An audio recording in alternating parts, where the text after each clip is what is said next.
Sinna rud a tleisiim ó na mrátí go háirithe na daoine go bhfuil scoláirí ag fannacht a goibh cuide goibh ón chéad lá. Agus mollim sibh go háard, mar in our riara thar éon cuid eile den Choláiste Mhachaire is iad na tithe agus na mrátí an chuid is táhacht ar fad, mar sin na cuimhní a thugann na scoláirí leo a bhaile agus sin catige go mbíonn siad a géirí fille bliana ní bliana. Tá an Choláiste có fada sin is ar an saoil go bhfuil an dara glún ag teacht, go bhfuil daoine inis ina dismóirí agus iad a chur a báistí héin ag Mhachaire Rabhartaigh, seachar gur bhainad ar féin an irid tarbh as nuair a bhí siad féin óg. An chúis is dóilm go raibhnaí Gaelín teachtain seo an chéad lá, déirhín ibre a héin gur pobal fáilteach, an dara rud a déirhín ná scoth na Gaeilge, agus an tríú rud déirhín ná na háise na bratha, agus sin díreach an réircre, an timpaileacht na trána, agus go raibh na scalanna fial flathúil agus ar fáil. Agus in imimecht aimsire tá fás agus forbairt tagatha ar an hala bra seo. Agus áthas orm go raibh Gaelín ábalta cuidiú a thabhairt nuair a bhí achóirú agus mar sin, ach gan an hala seo dá riara ní bheadh de acmhainn agin na cuasaí móra atá níos agin a chur ar siúl. Tá muid ag fáil tuairiscí bratha ó na cigeirí bliana ní bliana. Dá réir sin tá caighdeán ard ag gol leis an teagas gan seo, agus tá an buíochas sin ag dul don na múnteoirí a hagan bliana ní bliana. Agus tá beirt de iarrainn Gaelín go gaithime a lua go speisialta agus sin réman agus pólín, mar is iad siúd na daoine a stúiríonn an cuasa seo agus a chintíonn go bhíonn gachrod ar dóigh. So mai sibh.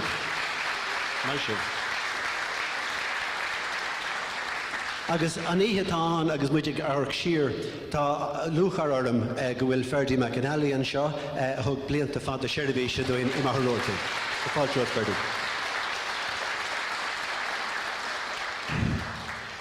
Tá téirme a cleiste na léhananta seo agus sin tarasóireacht cultúrtha. Ní raibh mór an omra ar sin beidir gáscóir blian ó hin, ach sin díreach atá ar bon le Choláiste Mhachaire. Tá sé ag mealla daoine agus tagan daoine agus tugann siad na pontaí leo. Tagan na tismóirí ar saoire, filinn na daoine iad héin ar saoire lánís fuide an ann. Dá réir sin tá an teagháil seo fíorthábhachtach maidir le fólamóirí na Gaeilge agus muintir na Gaeltachta, agus mar dearan tá buntáiste airgid a go leis an rud freisin, agus is iontach an rud é sin in amarbe. Agus rud eile a déirhín go bhfuil tábhacht níos mó na riamh leis na Choláiste Mhachaire feictadam I ggóthaíochs pleanáil teanga. Inis féachtar ar an Choláiste mar institute, is institute sa phobal é seo, agus tugann sé an pobal le chéile, agus tá an Gaeilge I grí lár an gnó seo. Ní féidir le scoláirí stoppa a bháin ins na tithe I bhfuil an Gaeilge mar phríomh hanga. Agus sa chuí sin go bhfuil muideanna ag neartú is dóilm teanga an cheantar, agus tásúlagam go bhfuil sé tuairt sé sin spreige dá éas óg an cheantar go maith céine. Má écann siad san na slúite ag teacht agus a chur dua ar a héin an teanga atá ar ólas agus go héasca go forrast ag muinte an háte, agus daoine eile ag dul ag rangana agus ag íoc agus ag teacht agus tá sé ag na daoine an seo. So bacóir tásúlagam go spreige sé sin leis an luach iontach sin teangan a chosint agus a chéimhnú agus a thuairteráid ó glún go chéile. So bhailim buíochas lecha le achandaine atá páirteach ó thaobh gnó an Choláiste seo a chuineáil sa tiúil, bhailim buíochas lecha le muintir an tí seo leis an coiste áitiúil a rinne achóirú agus a thugann ara ar aus don éirigh héin de Seamus McCagey agus Paul a go háirithe tá seo anocht agus é sibhar fad. So tá méid trú go mór gur ag neart a bheits an Choláiste seo ag dul agus mar dearm gur I dreise a bheith an teanga sa cheantar. So gur míle maithagah.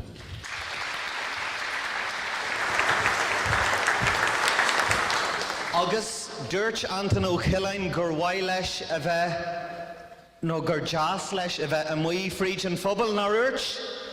Dúirt agus an seo nach sílam gur chóir dá teacht an seo agus tríal uhaint a saoil a cheannara.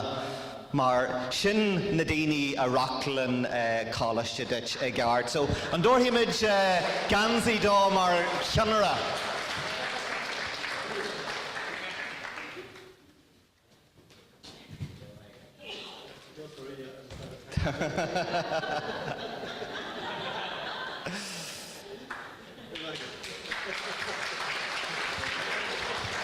Bei sé I Milan an bliain se thugainn.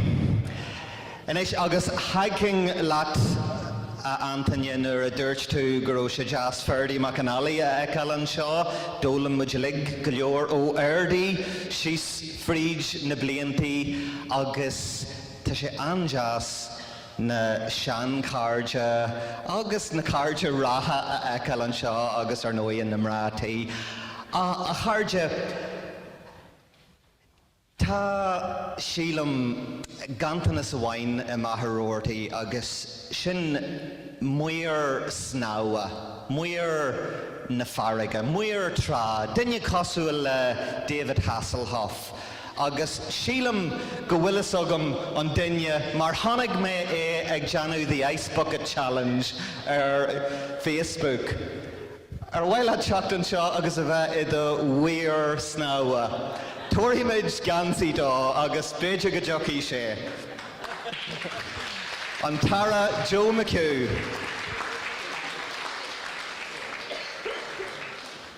Chunty Harté. No.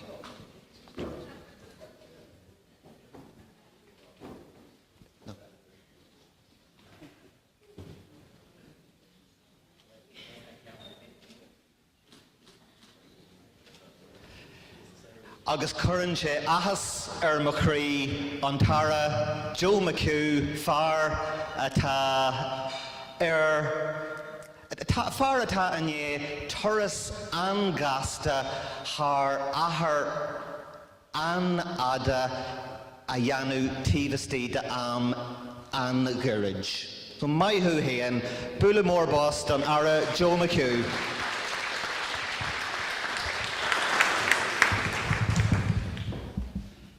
Good rim. Levi Onric, rim and Neil Misha, David Hasselhoff. Be David Hasselhoff and Shasu Cool and Foringnev. Garda.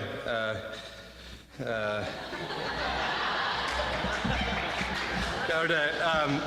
Adrian McGettigan. So the faster Adrian. Gurumila mai agam as an choru tá mé Harvis asta bhí an seach a nocht hag an ochid inta specialta agus bhhailm choáirde has a dheanú do achan daine san Mhachaire Mhachaire Rabhartaigh na daine sa Gael Linn agus na daine fear táhacht an seach a nocht ach duine amháin fear táhacht an seach a nocht. Na daine as ainiam Kitty Neddy Donaghy.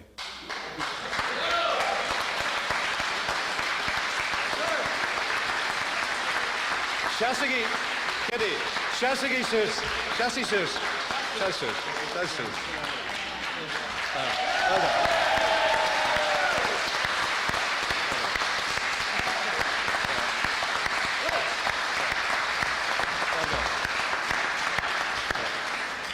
Marata sogov vi Kitty and Shaw sa bliain nídéag seachta a cahar a hosai and togra agus coáirdeas agus hosaí máthuras héan an céan an am céarna I nídéag seachta as a cahar hui mé go ddíma monscoil an céad am I Carreg Arch Tíomh mui an Gaeltach mar atá sogah ach bhí na muintir scolanna I Carreg Arch ag teanga Gaelic agus ag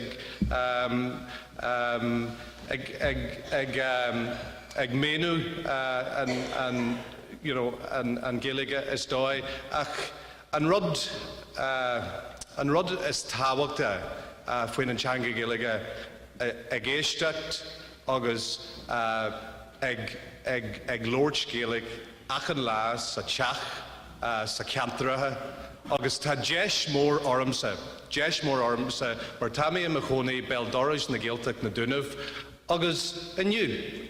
Agus ó fuirmí an post nua, an post dúr, bhí achan duine ag Lord Gaelic dú. An céad am a Mhachaire be achan duine ag Lord Gaelic dú, agus sin an rud is bra, an sin an rud is tábhachta, agus ba bhaidlim má buíochas a chur do na duine san ceantar na Gaeltacht le do takeíocht agus do chuidú I mi fástúir gur míle maiagah.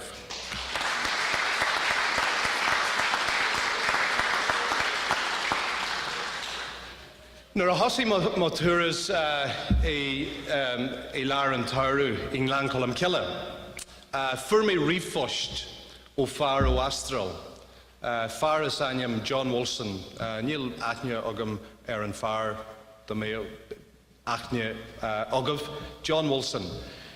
Hui John Wilson arás ag achólam an teanga Gaeilge an Norrie, agus hui sé go dtí Gael Linn.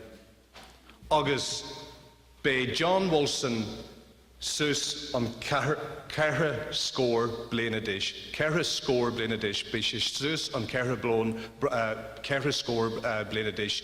Agus fuair mé go leor an spráid agus sprágu ná an focail ula ochta, fuair mé go leor ochta ó fear. Mar atá is agah níl sé riamh ráháil ag achólam nó ag fólam teanga Gaeilge. So fuair mé inspiraid agus sprágu ná ochta mór ó an fear ó Astral. So agus bhí sé ag scríomh faoin an sár obair atá deanta san ceantar seo agus leis an agriacht Gael Linn. So comhairdeas Raymond agus comhairdeas do achan duine ag obair leo. Ba bhaid le mar rá an ceangal tábhachta idir an tuisceart na hÉireann agus na ceantar seo, an ceangal mór agus be ferdaí an seo, príomhna foras na Gaeilge ó an Uilleann. Yeah. Agus bhí ferdaí an seo é nídéag ochtas a dá. Tá brónar. Bhí mé mar muntir scola mathematica fásta, so tá brónar. So bhí tú an seo agus mar tá is agad ferdaí tá ceangal mór idir na ceantar an ula. Agus tá sin tábhachta mar tá an ceanhaint nó an ceanú ula. An ceanú ula fear tábhachta. Like, nuair a hui mé ar scoil, dóla mé an focail freisin. Dóla mé an focail eile uafasa. Focail go bra. Dóla mé an focail fan go bheice mé an seachtain seo caite. Ach anis mé turas dóla mé an focail uair mar ghunanál ná ula. Fosta, miltena, an seachtain sin a hui hart. Ach an céad am a chúla mé an seachtain sin a hui hart. Séisiú hart. An seachtain sin a hui hart. Agus an focail ochta ná sprágu, tá an ceanhaint nó an ceanú olu éanta tábhachta. Agus tá fear tábhachta an seo chanocht. Padra go buil. As fragra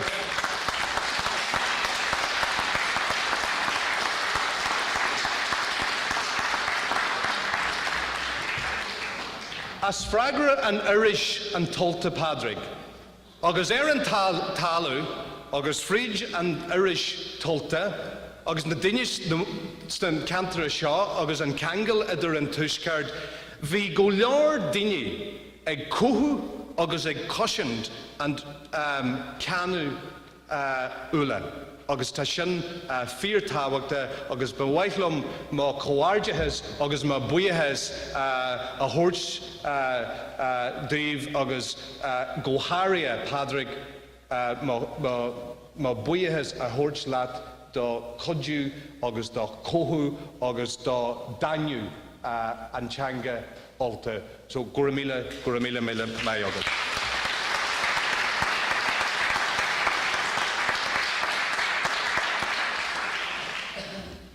Má focail scór. Tá mé Harbh asta bhí na seaasú an seo hanacht. Ceithre mí ó hen, ní ró mé abalta chur coppla focail le chéile. Agus bhí díosparad mór ar siúil, agus theig mé an díosparad, bhí passion ar an dá híomh.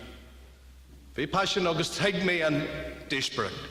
Ach tá mé ag gceanam a dhéal, tá mé ag obair go cruaí, tá mé ag gol go dtí me labba achan ihe ag smuoine fríd Gaeilge. Tá leabhar foclar I me líchris, I Mhachaire, I Mhachaistín, agus tá mé ag smuoinú agus tá mé ag gheanú ma iireacht faoin an teanga Gaeilge. Agus le bheith anraic, tá mé san áit sin tíofaí mé an sár obair tíofaí mé an sár obair atá ar siúil san cantar na Gaeltacht, na Dúnmh, Mhachaire Rabhartaigh, Gidóir, Lancolm Ceile, na Gitní na Gaillimhe, County na Mí, Port Larraige, County na Kerry, Mayo, Corky, agus tá go chuid mór obair ar siúil, agus ba bhailm má comhairdeas a dhéanú le do seár obair, an obair atá deanta agus an obair atá ar siúil a maihan seo. Gur míle mai agah, cinse, dhéanú mé botún, agus a nocht dhéanú mé botún ag Lord Gaeilge. Ach ní ligiú mé do ogla a bheith ag dheanú na botún ag conal mé arás. Mar tá an teanga Gaeilge, an teanga is bra, is fíor tábhachta, má chéad teanga, an chéad teanga san tíir seo, an chéad teanga san cantar seo, agus sin an rud is tábhachta, gur míle mai agah.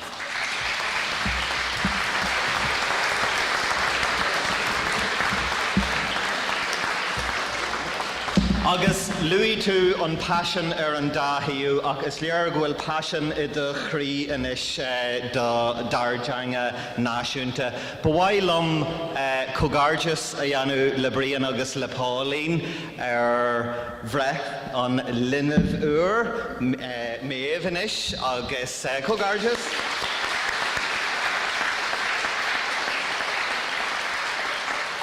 Agus ó Harla gur luí tú Forras na Gaeilge ní higlum gan ar muochas a ggóil le Forras na Gaeilge as an takeíochta dhéamh an Choláiste seo agus Choláistí eile a gcuige olú Mhachaire le scoláireachtaí agus ní hacuan de gach teismthóir daltaí a chur chun a Choláiste ach le cuidú ó Áras na Gaeilge tá go leor teismthóirí abalta a bhaisí a chur chun na Gaeltachta agus táid fíor uaich de Áras na Gaeilge a airdaí as na scoláireachtaí a churann sibh ar fáil.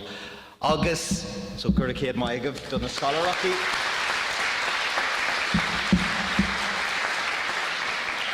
Agus tá héan a gulach chréicnú suas agus ligan stríomh gol cibí áit se bhfuil se bh gol a lí cé jugah a bhála cé eile agah agus beidir go mé cé jugah bh gol áit éigean eile nach bhfuil bhhaid ón Choláiste seo. Ach bhhail am héan Pádraig Ó Buail a lua fásta mar ní Mhachaire Raymond Gael Linn, ní Anton Gael Linn atá ar mo chúlan seo ach sin Paddy Gael Linn agus tá Paddy ina chran taca ag Gael Linn agus ag Gaeilg Cuid olú le fada an lá. So maithú héan a Pádraig.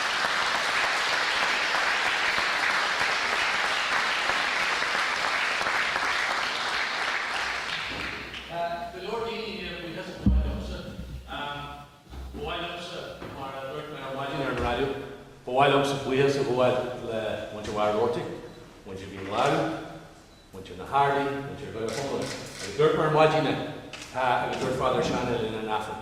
Tá rinserudaí fíor táhachtach de Choláiste Gaeilge.